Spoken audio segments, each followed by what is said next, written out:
So NXT happened. NXT Gold Rush Night 2. Tiffany Stratton defeated Tia Hale to retain the women's title. I don't know, some distraction that, was it Charlie Dempsey or Drew Gulak got involved and it kind of costed her the match. Eventually, they attacked Drew Hudson, who has like Tia Hale's back. But then Andre Trish returns and blah blah blah. And yeah, Chase University? Like they are together again. Blah blah blah. Uh, was it Gallus? Gallus defeated some random black people for the tag titles. There's some up and coming tag team that no one really knows or cares about. They're called Malik Blade and Idris Inferno. Yeah, and then oh wow. Umberto Carrera and Angel Garza are now on NXT. They're like shown. Actually, Gallus won because of the help of Channing Stacks 2 times. And apparently, he's turning his back on Tony D'Angelo or whatever. Apparently, because he helped like the other team lose, and he helped Gallus win, even though like Gallus has a problem with Tony D'Angelo. So I don't know, whatever. The Schism is out for a family meeting. Ava Rain talks about how there's tension and turmoil, and said that their feelings are valid and they don't need to hide emotions. I don't know. Joe Gacy, he like be open and whatever. So in a way, Joe Gacy does it just show a little bit of like his SJW kind of mentality where it's supposed to be open and whatever, but it's like opposite of like what the character's supposed to be. I don't know, you're trying to be open to each other, but it's again the character that he should have been an SJW character is like kind of is just ruined. It's just this whole schism was like a opposite of that. Like it's just some supposed like wife family bullshit. So stupid. I don't know. They all thank for the honesty and they're honest with each other that they're two lost souls and obscurity gave a home. Blah blah blah. I don't fucking know, some stupid shit. They all snap at each other because I love the tension between the tag team or whatever. Then Diamond Mine interrupts. The two faction trade shots until Joe proposes Creed versus the Days next week, and a loser leaves NXT match. Creed accepts the challenge, and the Days are unhappy for Gacy stepping up. So one of them is gonna guest call up in the main roster or whatever. Rhea Ripley appears on NXT to send a message to Trick and Mello that they're stepping into Judgment Day's business, and they have They have become Judgment Day's business. Yeah, so I guess, I don't know. This was like, I guess this was like quarter one at Raw. And this like, oh my god, Rhea Ripley's on NXT. And it's like, whatever, who cares? Nathan Frazier defeats Dragon Lee in a 2-on-1 to retain the Heritage Championship. I don't fucking know. I don't get how this is supposed to be. This is some stupid. I don't know. It's just, it's gotta be two. You have 2 falls or whatever. This is basically like a 2 out of 3 falls type of match. It's like, I don't even think that's exciting. And just remember when WWE were doing 2 out of 3 fall matches all the time for some dumb reason. The Underground is back, so instead it's going to be called NXT Underground. Damon Kemp is going to face this Eddie Droff guy. They show a video package of Eddie Droff getting trained by Gable Steveson. And by the end of the promo, Gable Steveson did have like a kind of angry face, or not angry face, like just a smug face. So maybe you might see him helping his brother win. That will lead to Gable Steveson becoming, I don't know. It's just like, how it doesn't make any sense that he's helping his opponent, like his own brother's opponent. Like, how does that make any fucking sense? You know what I mean? And Damon Kemp, who is the brother of Gable Steveson, they're both legit amateur wrestlers. Gable Steveson is one of the most well-known Olympic wrestlers right now, and then he's like, really? This is what's going on?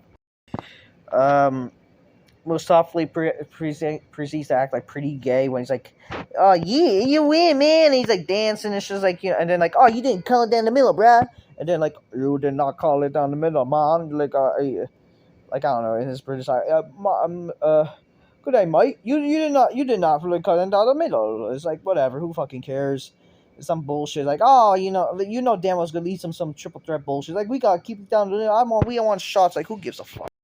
Like, it leads to just indie NXT shit, Gigi Dolan defeats Kiana James. Gigi Dolan's like basically doing nothing.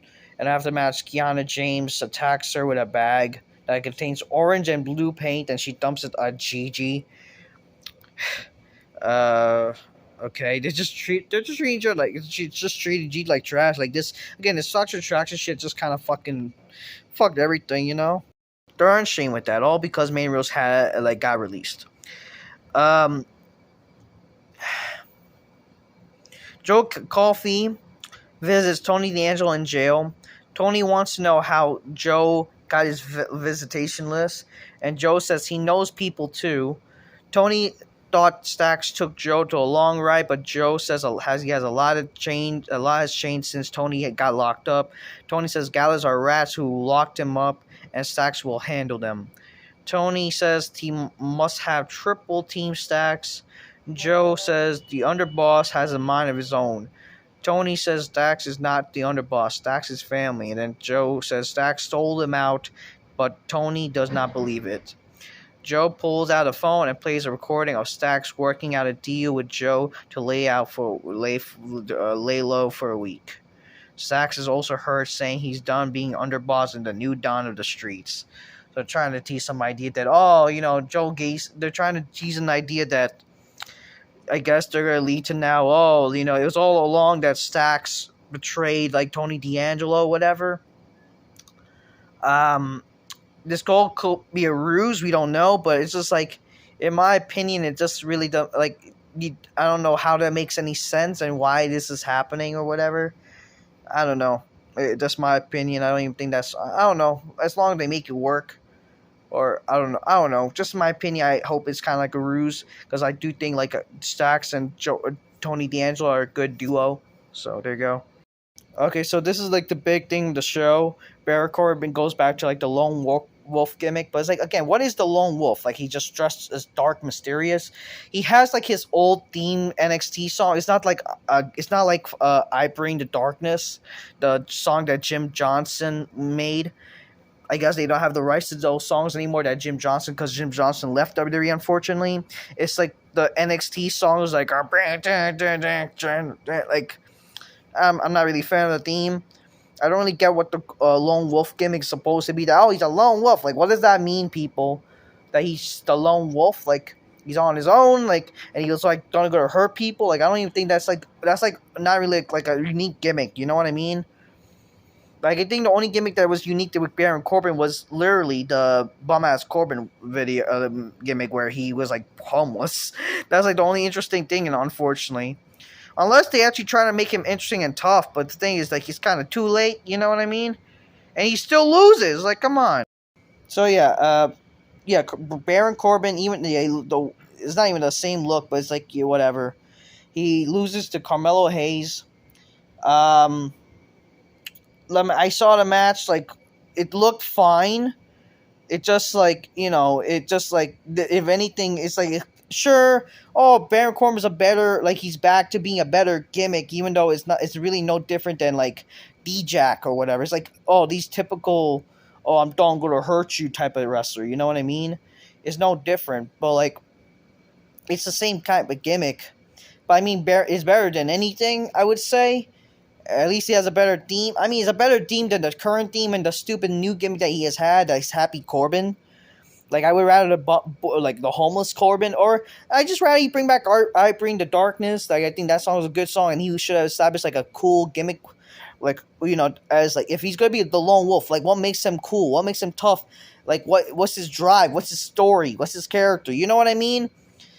Speaking of that, like, that's what, like, I guess they're trying to do with Von Wagner. They show something about Von Wagner. He's, like, contempting over his, like, issues with his life, and I don't know. I guess they're trying to, whatever. But regardless, the match was fine. The match was, like, some stuff happened. But the thing is, like, even after all the shit, it's like unbelievable. Like, Carmelo Hayes still wins the fucking match. It's like, why should we care that he wins this match when he lost to, like, Balor? And I don't give a shit that it's like, Balor's, like, gonna, top guy. Like, he's not a top guy. Let's be honest. He's only a top guy viewed by Smarks. But again, he's on the main roster. He's like, at the end of the day, it's like neither person, like, should have lose or whatever. It is what it is, people. What's done is done. Carmelo Hayes wins. Match was whatever. And yeah, there you go. That's the show. This is all that sets for next week. Wow, very interesting, huh? And the show ends with Angry Braun Breaker storming out of Shawn Michaels' office. Braun announces that everyone will find out why next week. He says he's better than everybody, and he screams like, yeah, he beat everybody, blah, blah, blah. And that's how basically the show ended. Hopefully something good happens. Hopefully he'll end up in the main roster or something. I don't know. That's NXT for you. So, yeah, because they call it second night, I guess like Gold Rush, they had to try to make it seem like intriguing or whatever. It's just how about just trying to make the show, I don't know, like in general, without giving it a stupid name. Like that's what like AEW usually does, and it's like kind of stupid. Like instead of just calling yourself AEW Dynamite, you gotta kind of say NXT Gold Rush. I mean, whatever. They still like relying on WWE. Like they still like they have like Dana Brooke on the show, and she's like interviewed by like she talked to like some jobber bitch. Like who fucking cares? I don't know. In the end of the day, the show was whatever. Who fucking cares? I mean, it is what it is. You know, that's the show for you. Yeah. Wasn't terrible. Wasn't the worst. You know, it's just not really that intriguing that I would go out of my way to watch. There you go. That's NXT for you. Till next time, peace. Yeah, bye.